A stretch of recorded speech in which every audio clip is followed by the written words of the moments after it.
Обвиняемый в поджоге шестилетней девочки в Душанбе признан психически больным. Следствие установило, что поджигателем девочки является 13-летний житель района Рудаки Сунатулла Ачилдиев. Министерство внутренних дел Таджикистана сообщило о новых подробностях поджога шестилетней Асии Зулфоновой в Душанбе, сообщает пресс-служба МВД республики. Следствие установило, что поджигателем девочки является 13-летний житель кишлака Череккарон района Рудаки Сунатулла Ачилдиев.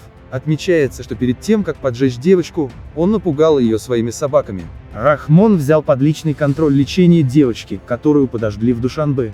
Впоследствии медики провели обследование и выявили у мальчика болезнь дебильность. В настоящее время он находится в Республиканском центре для детей с психическими отклонениями под пристальным наблюдением врачей. Напомним, 19 июня в столичном районе Сина трое подростков в возрасте от 9 до 15 лет забавы ради подожгли шестилетнюю девочку, игравшую с подружками на улице. Они привязали ее веревкой к ограде, обложили ноги сухой травой и подожгли. Впоследствии в ходе оперативно-розыскных мероприятий сотрудники правоохранительных органов задержали троих несовершеннолетних. Подростки подозреваются в умышленном поджоге ребенка. Сунатулла Ачилдиев был в сопровождении большой собаки, которую пригрозил натравить на девочку, если та будет кричать. Двое других мальчиков стояли рядом и наблюдали за происходящим. В Душанбе для лечения обожженной девочки приехал профессор из Германии.